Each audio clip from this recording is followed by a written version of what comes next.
বন্ধু বান্ধৱীসকল স্বাগতম জনাইছো মোৰ ইউটিউব চেনেললৈ আজিৰ এক নতুন ভিডিঅ। আজিৰ ভিডিঅ'টোত আমি এটা গুৰুত্বপূৰ্ণ খবৰ লৈ আহিছো যিসকল ল'ৰা ছোৱালীয়ে 2021 বৰ্ষত হাইস্কুল শিক্ষান্ত পৰীক্ষা দিব সেইসকল ছাত্ৰ ছাত্ৰীৰ বাবে। খবৰটো হৈছে যে 2021 বৰ্ষত হ'বলগীয়া মেট্ৰিক পৰীক্ষাৰ ৰুটিন প্ৰকাশ পাইছে আৰু এই ৰুটিনটো তোমালোকে ক'ত গ'লে বিচাৰি পাবা আৰু পৰীক্ষা কেতিয়াৰ পৰা আৰম্ভ হ'ব, পৰীক্ষা কোন মাহৰ পৰা আৰম্ভ হ'ব, এই সকলোবিলাক কথা আমি আজি এই ভিডিঅ'টোত বিস্তাৰিতভাৱে আলোচনা কৰিম।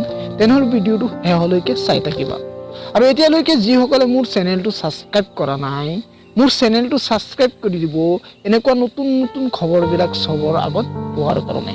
বহুতো সময়ৰ অন্তত 2021 বৰ্ষত হ'বলগীয়া মেট্ৰিক পৰীক্ষাৰ ৰুটিন প্ৰকাশ পাইছে আৰু এই ৰুটিনটো প্ৰকাশ কৰিছে অসমৰ এটা জনপ্ৰিয় চেনেল নিউজ চেনেল DY365। ছাত্ৰ ছাত্ৰী তোমালোকে হয়তো স্ক্ৰীনত দেখাই পাইছা যে ৰুটিনটোৰ ওপৰত DY365ৰ লোগো লগোৱা হৈছে। তেনেহ'লে ব'লা আমি প্ৰথমে ৰুটিনটো চাই লওঁ। ইয়াত লিখা আছে হাইস্কুল শিক্ষান্ত পৰীক্ষাৰ সময়সূচী।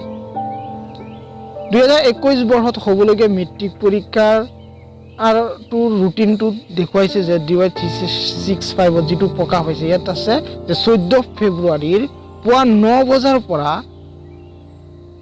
12 বজালৈ ইংৰাজী বিষয়ৰ প্ৰথম পৰীক্ষা হ'ব মেট্ৰিক পৰীক্ষা। দ্বিতীয় পৰীক্ষাটো তোমালোকে দেখা পাইছে যে 16 ফেব্ৰুৱাৰী আগবেলা অসমীয়া ৰেকৰ্ডত দিছে ঐচ্ছিক, যিটো এডভান্স আছামিজ বুলি কয়। 18 ফেব্ৰুৱাৰী আগবেলা সমাজ বিজ্ঞান। হয়তো এই ৰুটিনটো তোমালোকে চবেই পাইছা বা মোৰ মোবাইলৰ স্ক্ৰীনতো দেখিবলৈ পাইছা, কিন্তু মই ছাত্ৰ ছাত্ৰীসকলক জনাই দিব বিচাৰোঁ যে এই ৰুটিনটো যিটো ৰুটিন তোমালোকে পাইছা বা তোমালোকে বহুতে হয়তো শ্বেয়াৰ কৰি দিছে, এই ৰুটিনটো আচলতে 2021 বৰ্ষত হ'বলগীয়া মেট্ৰিক পৰীক্ষাৰ ৰুটিন নহয়, এইটো এটা ফেক ৰুটিন হয়। এই ৰুটিনটো এডিটিং কৰি দেখুওৱা হৈছে। এই ৰুটিনটো আচলতে সেৱা বোৰ্ডৰ পৰা অহা নাই। সেৱা বোৰ্ডৰ যদি তোমালোকে সেৱা অফিচিয়েল ৱেবছাইটত গৈ চোৱা যে 2021 বৰ্ষত হ'বলগীয়া মেট্ৰিক পৰীক্ষাৰ কাৰণে এতিয়ালৈকে কোনো ৰুটিন আপলোড কৰা নাই। বহুতো ছাত্ৰ ছাত্ৰীয়ে কৈ আছে যে মই গুগলত চাৰ্চ কৰিলে 2021 বৰ্ষৰ হ'বলগীয়া মেট্ৰিক পৰীক্ষাৰ ৰুটিন ওলাই যায়, বা বহুতো ছাত্ৰ ছাত্ৰী তেওঁলোকৰ লগৰবিলাকে শ্বেয়াৰ কৰি দিছে যে 2021 বৰ্ষৰ মেট্ৰিক পৰীক্ষাৰ ৰুটিন, কিন্তু এই ৰুটিনবিলাক আচলতে ফেক ৰুটিন হয়। এই ৰুটিনবিলাক 2021 বৰ্ষৰ মেট্ৰিক পৰীক্ষাৰ ৰুটিন নহয়। এই ৰুটিনবিলাক বহুতো ৱেবছাইট আছে, তেওঁলোকে নিজাববীয়াকৈ 2019 বৰ্ষত বা 2020 বৰ্ষত যিবিলাক পৰীক্ষা হৈ গৈছে আগৰ বছৰৰ প্ৰশ্নবিলাক ৰুটিনবিলাক তেওঁলোকে কি কৰিছে, এডিটিং কৰিছে।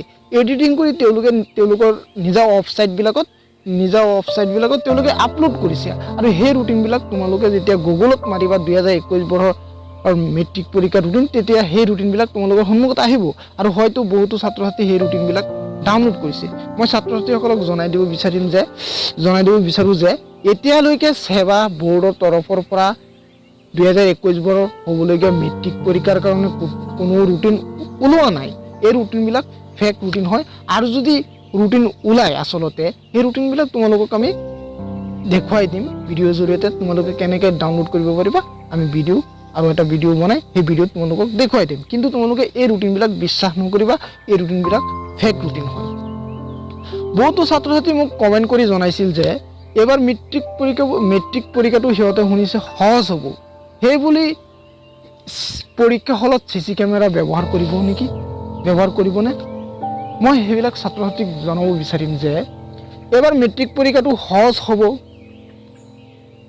এইটো শিক্ষামন্ত্ৰী নিজেই কৈছে, কিন্তু মেট্ৰিক পৰীক্ষাৰ যিটো নিয়ম নীতি আছে সেই নিয়ম নীতিটো আগৰ বছৰত হৈ যোৱা পৰীক্ষাৰ নিচিনাই হ'ব বুলি এতিয়ালৈকে সেৱা বোৰ্ড বা অসম শিক্ষা বিভাগৰ পৰা কৈ আছে যে এই নিয়ম নীতিবোৰ সলনি নহয়। এই নিয়ম নীতিবোৰ আগৰ বছৰত যেনেকৈ পৰীক্ষা হৈছে তেনেকৈ পৰীক্ষা হ'ব। মই ছাত্ৰ ছাত্ৰী যিসকলে মোক কমেণ্ট কৰি জনাইছিল যে পৰীক্ষা হলত CC কেমেৰা ব্যৱহাৰ কৰিব নেকি, হয় নিশ্চয় CC কেমেৰা ব্যৱহাৰ কৰিব। সেৱা বোৰ্ডে জনাইছে যিবিলাক চেণ্টাৰত আগৰ পৰা চিচি কেমেৰা ফিটিং কৰা আছে এই চেণ্টাৰবিলাকত চিচি কেমেৰা ব্যৱহাৰ কৰা হ'ব। হয়তো হ'ব পাৰে হলৰ বাহিৰত বা হলৰ ভিতৰত হ'ব পাৰে। মই ছাত্ৰ ছাত্ৰীক ক'ব বিচাৰোঁ যে পৰীক্ষা সহজ হ'ব বুলি তোমালোকে যিটো ভাবি আছা এইটো হয়, এইটো শিক্ষামন্ত্ৰী নিজেও কৈছে যে এইবাৰ মেট্ৰিক পৰীক্ষা সহজ হ'ব বুলি, যিহেতু ক্লাছ স্কুলত হোৱা নাই। সেই বুলি যে পৰীক্ষাৰ নিয়ম নীতিবিলাক যে ভংগ কৰি দিব সেইটো নহয়।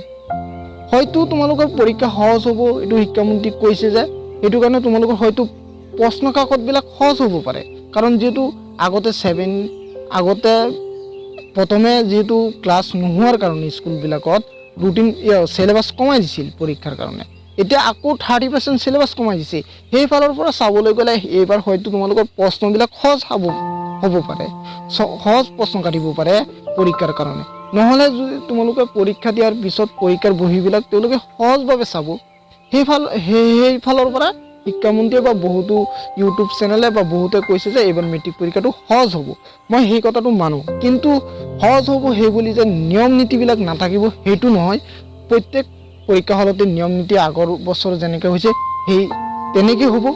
আৰু বহুতো ছাত্ৰ ছাত্ৰী মোক কমেণ্ট কৰি জনাইছিল যে এইবাৰ মেট্ৰিক পৰীক্ষাটো আচলতে পিছুৱাই দিব নেকি।